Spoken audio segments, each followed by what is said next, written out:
Dear students, आशा करता हूँ आप स्वस्थ हैं, खुश हैं और आप सोशल डिस्टेंसिंग का पालन कर रहे होंगे, क्योंकि इस माहौल में इन चीज़ों का ध्यान अपने को रखना है एक जिम्मेदार नागरिक होने के नाते। हम अपने टॉपिक को आगे बढ़ाते हैं। आज हम पढ़ेंगे कूलॉम्स लॉ के बारे में, कूलॉम का नियम। बेटा, कूलॉम्स लॉ पढ़ने से पहले हमें पॉइंट चार्ज यानी कि बिंदु आवेश का ज्ञान होना आवश्यक है। ये बिंदु आवेश क्या है?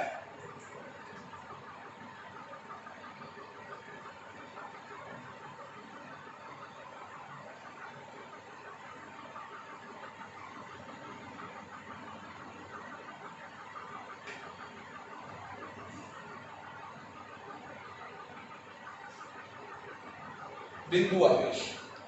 बेटा, बिंदु आवेश का अर्थ यह है कि कोई आवेश या आवेशित वस्तु, हम जानते हैं कि कोई भी स्थिर आवेश विद्युत क्षेत्र उत्पन्न करता है। इसी प्रकार यदि कोई आवेश या आवेशित वस्तु के द्वारा उत्पन्न विद्युत क्षेत्र यदि व्युत्क्रम वर्ग नियम का पालन करता है, फिर से सुनिएगा, यदि कोई आवेश या आवेशित वस्तु द्वारा उत्पन्न विद्युत क्षेत्र व्युत्क्रम वर्ग नियम का पालन करता है, तो इस स्थिति में वह आवेश एक बिंदु आवेश कहलाता है। हम अपने मेन टॉपिक पे आते हैं।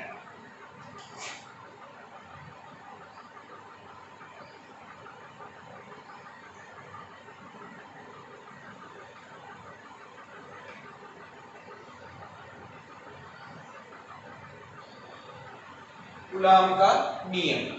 बेटा, कूलॉम का नियम हमें क्या बताता है? कूलॉम के नियम की सहायता से हम ये देखते हैं कि यदि कोई दो आवेशों के मध्य आकर्षण अथवा प्रतिकर्षण बल लगता है तो उस बल का परिमाण क्या होगा। तो आवेशों के मध्य लगने वाले बल की जानकारी हमें कूलॉम के नियम से प्राप्त होती है। इस नियम के अनुसार यदि कोई दो बिंदु आवेश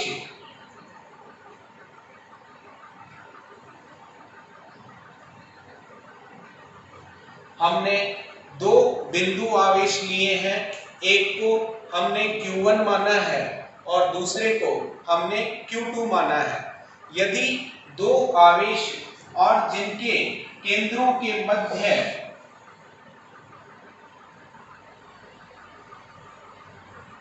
दूरी को R से दर्शाया जाए, तो इस स्थिति में हम जानते हैं कि दोनों आवेश एक दूसरे पर अपनी प्रकृति के अनुरूप आकर्षण अथवा प्रतिकर्षण बल आरोपित करेंगे।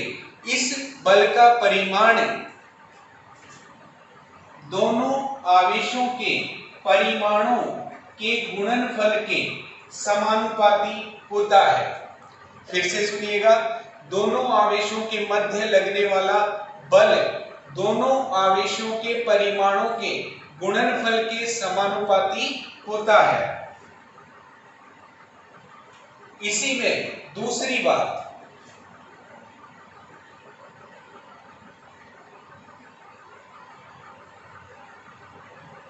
दोनों आवेशों के मध्य लगने वाले बल का परिमाण दोनों आवेशों के केंद्रों के मध्य की दूरी के वर्ग के व्युत्क्रमानुपाती होता है। दोनों समीकरणों के आधार पर हम ये कह सकते हैं कि बल का परिमाण दोनों आवेशों के परिमाणों के गुणनफल के समानुपाती तथा इनके केंद्रों के मध्य की दूरी के वर्ग के व्युत्क्रमानुपाती होता है। इस आधार पर हम इसे इस प्रकार परिभाषित कर सकते हैं। वायु या निर्वात में उपस्थित किन्हीं दो बिंदु आवेशों के मध्य लगने वाले आकर्षण अथवा प्रतिकर्षण बल का मान दोनों आवेशों के परिमाणों के गुणनफल के समानुपाती तथा इनके केंद्रों के मध्य की दूरी के वर्ग के व्युत्क्रमानुपाती होता है। देखिए बच्चों, जैसा कि हमने देखा कि यह आवेशों के मध्य लगने वाला बल दोनों आवेशों के परिमाणों के गुणनफल के समानुपाती तथा इनके केंद्रों के मध्य की दूरी के वर्ग के व्युत्क्रमानुपाती होता है। इसी संबंध को आगे हम बढ़ाकर किस प्रकार व्यक्त कर सकते हैं?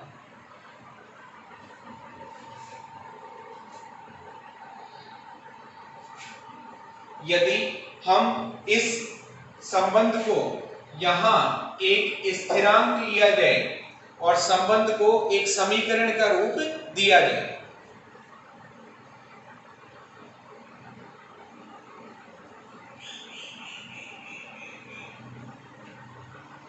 यहां k एक स्थिरांक है जिसका मान वायु या निर्वात के लिए इस प्रकार व्यक्त किया जाता है 1/4 पाई एप्सिलॉन नॉट। इसका मान होता है 9 गुणा 10 की power 9 newton metre square coulomb की पावर -2। यहां एप्सिलॉन नॉट निर्वात की विद्युतशीलता है।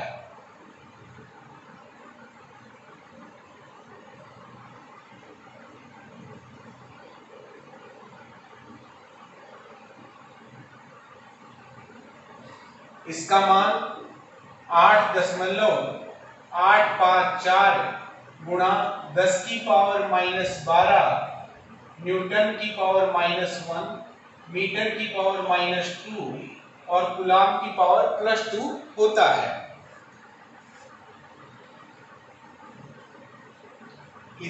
इसे हम इस प्रकार भी लिख सकते हैं।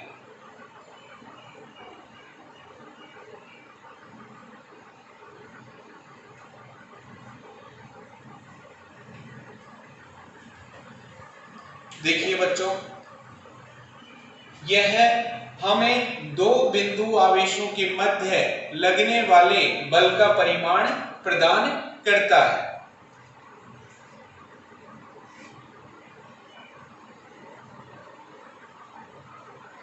इस बल के साथ ही हमें इसकी विशेषताओं का भी पता होना चाहिए। बेटा, दो आवेशों के मध्य लगने वाले बल की दिशा क्या होती है? इनकी दिशा दोनों आवेशों को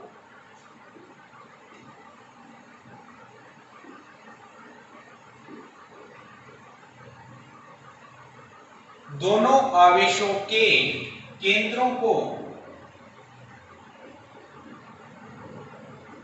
मिलाने वाली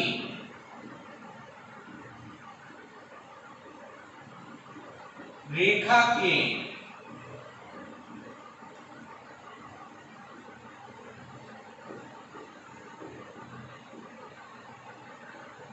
अनुदिश होती है।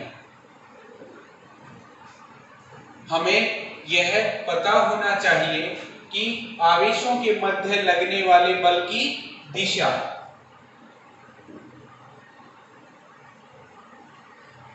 के बारे में हमें कहना चाहिए कि दोनों आवेशों के मध्य लगने वाले बल की दिशा दोनों आवेशों के केंद्रों को मिलाने वाली रेखा के अनुदिश होती है।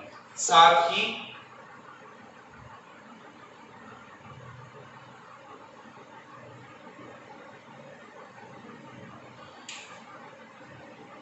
दूसरे आवेश द्वारा प्रथम आवेश पर लगाया गया बल तथा प्रथम आवेश द्वारा दूसरे आवेश पर लगाए गए बल का परिमाण समान होता है, किंतु इसे सदिश रूप में व्यक्त किया जाए।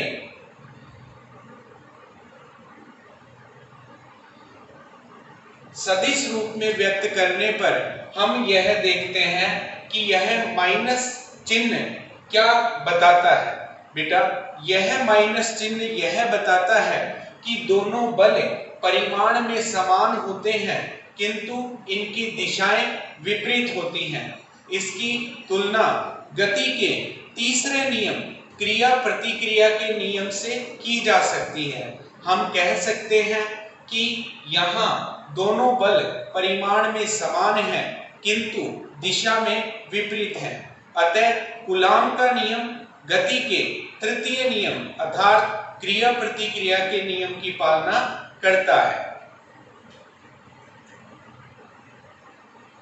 इसी में हम ये कहें, यदि आवेश वायु या निर्वात के स्थान पर किसी अन्य माध्यम में लिए जाए तो बल पर क्या प्रभाव पड़ेगा।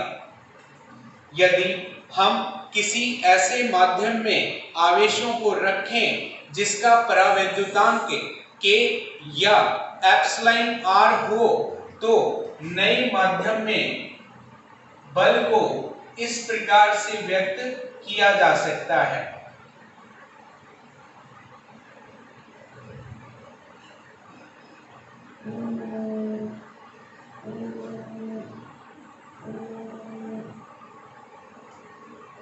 देखिए बच्चों, यदि आवेशों को निर्वात या वायु के स्थान पर किसी अन्य माध्यम में लिया जाए तो इसमें नवीन माध्यम में बल के सूत्र को हम इस प्रकार से व्यक्त कर सकते हैं, यानी नए माध्यम में बल F डैश इक्वल टू वायु अथवा निर्वात में जो बल लगता है अपॉन एप्सिलॉन r यहाँ परावैद्युतांक है।